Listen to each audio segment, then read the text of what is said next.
Welcome to our channel. నమస్తే అండి.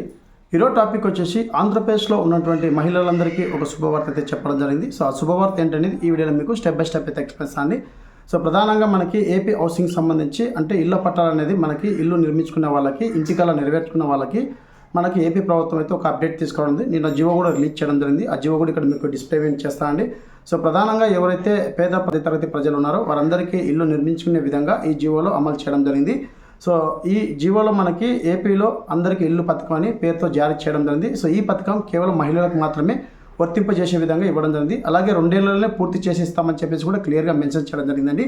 So వాటి సంబంధించి ఫుల్ డీటెయిల్స్, ఎక్కడ అప్లై చేయాలి, ఎలా అప్లై చేయాలి, అలాగే గతంలో వైసీపీ ప్రభుత్వం ఇచ్చినటువంటి ఇల్లు పట్టాలు, సో ఇల్లు పట్టాలు వచ్చి వాళ్ళు ఇల్లు కట్టించుకున్న వాళ్ళ పరిస్థితి ఏంటి, అలాగే వాటి సంబంధించి వాళ్ళకి మళ్ళీ శాంక్షన్ చేస్తారా లేదా, అలాగే ఇప్పుడు కొత్తగా అప్లై చేసుకున్న వాళ్ళకి ఏ విధంగా అప్లై చేసుకోవాలి, ఎక్కడ అప్లై చేస్తారో, ఎలా అప్లై చేస్తారో, ఈ అప్లికేషన్ ప్రాసెస్ ఏ విధంగా ఉంటుంది, ఎక్కడెక్కడ ఈ అప్లికేషన్ ప్రాసెస్ అనేది మూవ్ అవుతుందని చెప్పేసి ఈ వీడియోలో మీకు స్టెప్ బై స్టెప్ అయితే ఎక్స్ప్లెయిన్ చేస్తాను. ఆంధ్రప్రదేశ్ హౌసింగ్తో పాటు, సో ఆంధ్రప్రదేశ్ ఇంటి నిర్మాణంతో పాటు కేంద్ర ప్రభుత్వం కూడా ఒక స్కీమ్ అనేది లాంచ్ చేయడం జరిగిందండి. సో సెప్టెంబర్ 17, 2024లో లాంచ్ చేయడం జరిగింది. సో ప్రధానమంత్రి ఆయుష్ యోజన పథకం సంబంధించి 2.0 అని చెప్పేసి అప్డేట్ చేయడం జరిగింది. సో ఇది ఓన్లీ పట్టణ ప్రాంతాల్లో ఉన్నటువంటి 4 కేటగిరీ వాళ్ళు అప్లై చేసుకోవచ్చు. వాటి సంబంధించి ప్రీవియస్లో ఒక వీడియో కూడా చేయడం జరిగింది. ఆ వీడియో కింద డిస్క్రిప్షన్లో ఐకాస్ట్లు ఇస్తాను.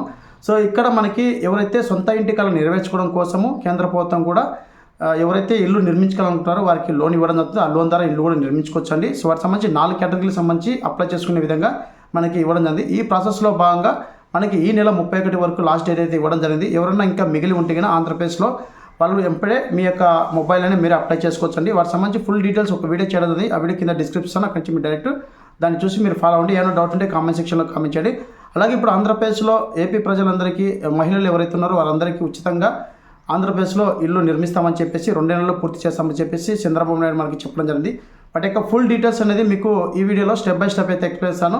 సో నిన్న జియో కూడా రావడం జరిగింది. వాటి సంబంధించి డీటెయిల్స్ మీకు ఎక్స్ప్లెయిన్ చేస్తాను. ఆంధ్రప్రదేశ్లో అందరికీ ఇల్లు పథకం అనే పేరు మీద జియో అయితే జారీ చేయడం జరిగిందండి. సో ఇక్కడ గ్రామాల్లో అయితే 3 సెంట్లు ఇవ్వడం జరుగుతుంది, పట్టణాల్లో 2 సెంట్లు ఇస్తామని చెప్పేసి ఏపీ ప్రభుత్వం అయితే నిర్ణయం తీసుకోవడం జరిగింది.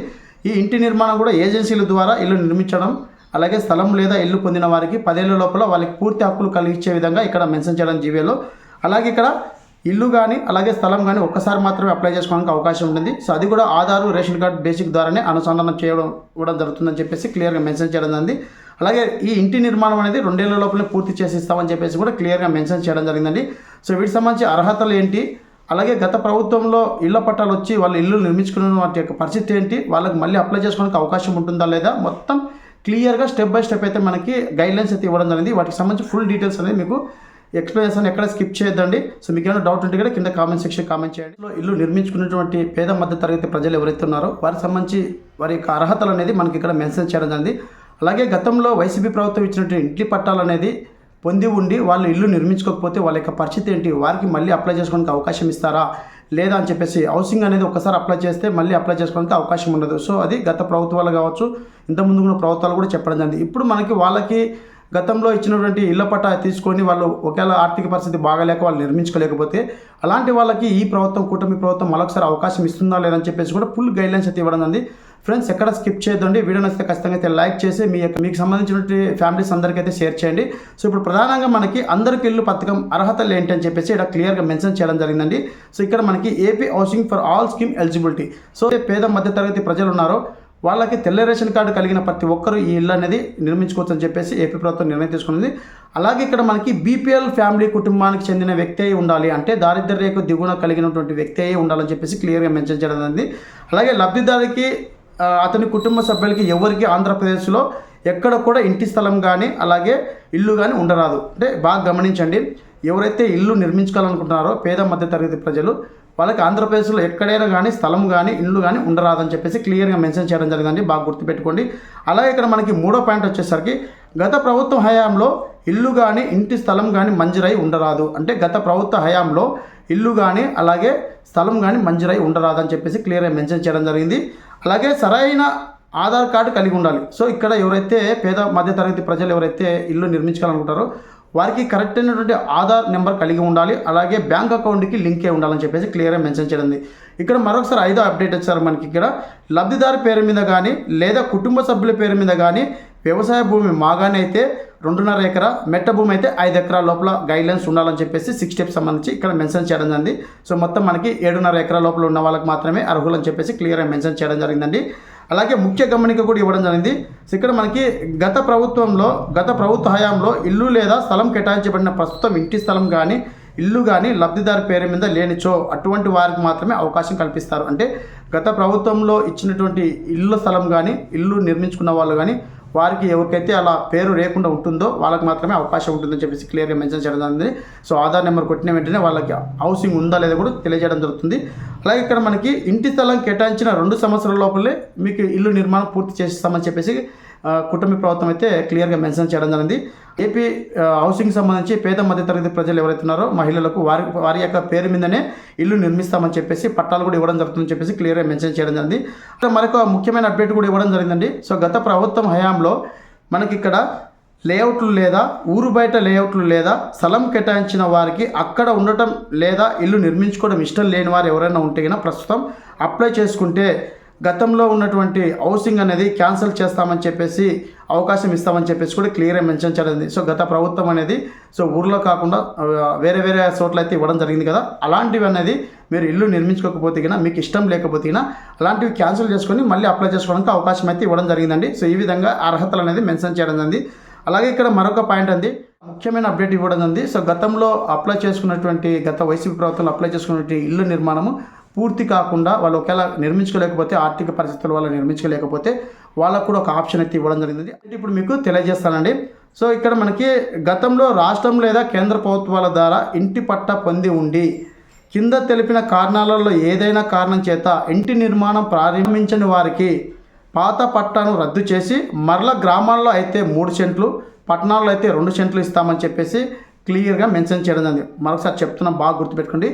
రాష్ట్ర ప్రభుత్వం నుంచి కావచ్చు, అలాగే కేంద్ర ప్రభుత్వం నుంచి కావచ్చు, ఇల్లు నిర్మాణం చేసుకునేకి మీకు ఇష్టం లేకపోతే గిన అటువంటి వారికి పాత హౌసింగ్ సంబంధించి రద్దు చేసి పాత పట్టాను రద్దు చేసి కొత్తగా మరలా మీకు గ్రామంలో 3 సెంట్లు, పట్టణాల్లో 2 సెంట్లు ఇవ్వడం జరుగుతుందని చెప్పేసి క్లియర్గా ఉంది. సో ఎలాంటి వాళ్ళకి కొత్తగా మళ్ళీ అప్లై చేసుకొని గతంలో ఇచ్చినటువంటి ఇల్లు కాకుండా ఇప్పుడు మళ్ళీ వాళ్ళు రద్దు చేసుకొని కొత్తగా అప్లై చేసుకున్న వాళ్ళకి ఎలా కండిషన్స్ పెట్టారనేది ఇప్పుడు మీకు చెప్తాను. ప్రభుత్వం ఇచ్చినటువంటి కేంద్ర ప్రభుత్వం కానీ రాష్ట్ర ప్రభుత్వం ఇచ్చినటువంటి హౌసింగ్ ఏవైతే ఇల్లు పట్టాలు ఉన్నాయో మీకు గ్రామానికి దూరంగా ఉన్న వాళ్ళు కానీ మళ్ళీ రద్దు చేసి కొత్తగా అప్లై చేసుకోవచ్చు. అలాగే శ్మశాన వాటికకి సంబంధించి దగ్గరలో ఉన్న వాళ్ళు ఎవరైనా ఉంటే కన్నా, అంటే శ్మశాన వాటికి దగ్గర మీకు ఇల్లు నిర్మించింటే కన్నా గత ప్రభుత్వం కావచ్చు అలాగే కేంద్ర ప్రభుత్వం కావచ్చు నిర్మించి అలాంటి వాళ్ళు రద్దు చేసి వాళ్ళకి అప్లై చేసుకోవడానికి అవకాశం ఉంటుందని చెప్పేసి క్లియర్గా ఇవ్వడం ఉంది.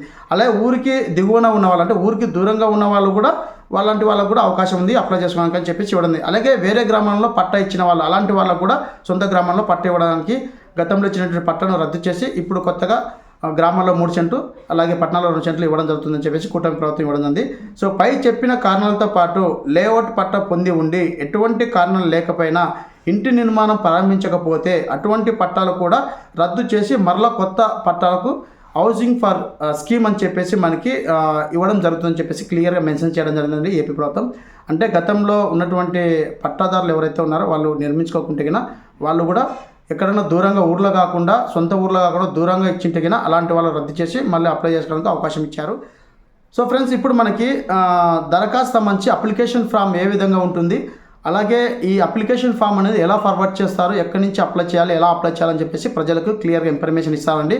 సో ముందుగా మనకి దరఖాస్తుదారుడు సంబంధించి దరఖాస్తుదారునికి సంబంధిత ఇంజనీర్ అసిస్టెంట్, అంటే గ్రామ వార్డు సచివాలయంలో ఇంజనీర్ అసిస్టెంట్ ఉంటారండి. వాళ్ళకి మీ యొక్క అప్లికేషన్ ఫాము సంబంధిత డాక్యుమెంట్ అనేది ఆధార్ కార్డు, 2 భార్యాభర్తల ఆధార్ కార్డులు, అలాగే 2 భార్యాభర్తల అకౌంట్ జిరాక్స్, అలాగే వారికి సంబంధించి డాక్యుమెంటు, ఇన్కమ్, అలాగే క్యాస్ట్ సర్టిఫికేటు, అలాగే వాళ్ళకి సంబంధించి డీటెయిల్స్ అన్ని మొత్తం ఇచ్చిన తర్వాత వాళ్ళు అర్హులా కాదా అని చెప్పేసి ఇంజనీర్ అసిస్టెంట్ అనేది మనకి వెరిఫై చేయడం జరుగుతుంది. పేద మధ్యతరగతి ప్రజలు అవునా కాదని చెప్పేసి వాళ్ళు వెరిఫై చేస్తారు. అంటే వాళ్ళకి ఏమైనా గతంలో ఇల్లు వచ్చిందా, లేకుంటే ఏమైనా ఇల్లు పొందారా, ఏమైనా వాళ్ళకి ఆస్తి ఉందని చెప్పేసి, ఏమైనా పొలం ఎక్కువ ఉందని చెప్పేసి చెక్ చేయడం జరుగుతుంది. చెక్ చేసిన తర్వాత అక్కడ వాళ్ళ అర్హులు అయితే మటుకు వెంటనే గ్రామ సచివాలయంలో ఇంజనీర్ అసిస్టెంట్ ఏపీ హౌసింగ్ సంబంధించి వెబ్సైట్లో మీకు ఇల్లు అనేది అప్లై చేయడం జరుగుతుంది. అప్లై చేసిన ఫర్దర్గా మీకు ఆ అప్లై చేసినటువంటి ఇంజనీర్ అసిస్టెంట్ యొక్క లాగిన్ నుంచి ఫర్దర్గా మనకి అసిస్టెంట్ ఇంజనీర్ హౌసింగ్ ఆఫీస్ దగ్గరికి వెళ్ళడం జరుగుతుంది. సో అసిస్టెంట్ ఇంజనీరింగ్ ఆఫీసర్ ఎవరైతే ఉన్నారో వాళ్ళు దాన్ని వెరిఫై చేయడం జరుగుతుంది. వెరిఫై చేసిన మరలా డిప్యూటీ ఎగ్జిక్యూటివ్ దగ్గరికి అయితే వెళ్ళడం జరుగుతుంది, వారి యొక్క లాగిన్లోకి ఆమోదం అవ్వడం జరుగుతుంది. సో డిప్యూటీ ఎగ్జిక్యూటివ్ అక్కడ వెరిఫై చేసిన గ్రామ సభ నిర్వహించి గ్రామ సభ సంబంధించి రిలేషన్ కాపీ అనేది దానిపైన సంతకాలు చేయాల్సి ఉంటుంది. సో ఎవరెవరు సంతకాలు చేయాలనేది ఇక్కడ మెన్షన్ చేయడం. విలేజ్ రెవెన్యూ అధికారి, గ్రామ sarpanch, welfare and education assistant మరియు గ్రామ పెద్దకు సంబంధించినటువంటి 5 సాక్షులు, అలాగే పంచాయతీ కార్యదర్శి కూడా ఇక్కడ, ఇంజనీర్ అసిస్టెంట్ కూడా ఇక్కడ సైన్ చేయాల్సి. అలా సైన్ చేసినటువంటి కాపీ గ్రామ రిలేషన్ కాపీ అసిస్టెంట్ ఇంజనీర్కి అయితే ఫార్వర్డ్ చేయడం జరుగుతుంది. సో అక్కడ అసిస్టెంట్ ఇంజనీర్ ఫార్వర్డ్ చేసిన ఆ కాపీని మనకి డిప్యూటీ ఎగ్జిక్యూటివ్ దగ్గరికి అయితే మనకి పంపడం జరుగుతుంది. సో అక్కడ డిప్యూటీ ఎగ్జిక్యూటివ్ వారు సో వారి యొక్క హౌసింగ్ సంబంధించి శాంక్షన్ ఆర్డర్ అనేది అప్లై చేయడం జరుగుతుంది, అంటే వెరిఫై చేయడం జరుగుతుంది. వెరిఫై చేసిన వెంటనే ఏఈ వారికి సంబంధించి అంటే అసిస్టెంట్ ఇంజనీర్ లాగిన్లోకి రావడం జరుగుతుంది. సో అసిస్టెంట్ ఇంజనీర్ నుంచి గ్రామ వార్డు సచివాలయంలో ఉన్నటువంటి వెల్ఫేర్ అసిస్టెంట్ వారికి అయితే వారి యొక్క లాగిన్లోకి రావడం అవుతుంది. అప్పుడు మీరు ఇల్లు నిర్మించుకునే విధంగా ఈ విధంగా మనకి వర్క్ ఫ్లో అనేది ఇవ్వడం జరిగిందండి. ఏ విధంగా అప్లై చేసుకోవాలి, ఎలా ఏ లాగిన్లో ఫార్వర్డ్ అవుతుందని చెప్పేసి క్లియర్గా మనకి మెన్షన్ చేయడం జరిగింది. సో ఈ విధంగా ఏపీ హౌసింగ్ సంబంధించి మనకి ఈ కూటమి ప్రభుత్వం జీవో రిలీజ్ చేయడం జరిగింది. పేద మధ్యతరగతి ప్రజలు, తెల్ల రేషన్ కలిగినటువంటి వాళ్ళు, అలాగే బీపీఎల్ కార్డు కుటుంబానికి చెందిన వారు మాత్రమే, దారిద్ర్య రేఖ దిగువన ఉన్నటువంటి వారు మాత్రమే అప్లై చేసుకోవడానికి అవకాశం ఉందని చెప్పేసి ఫుల్ డీటెయిల్స్ అనేది ఇవ్వడం జరిగింది. సో ఇదండి ఏపీ హౌసింగ్ సంబంధించి అప్డేట్. మరొక వీడియోతో మీ ముందుకు వస్తాను. Thank you so much. జై హింద్.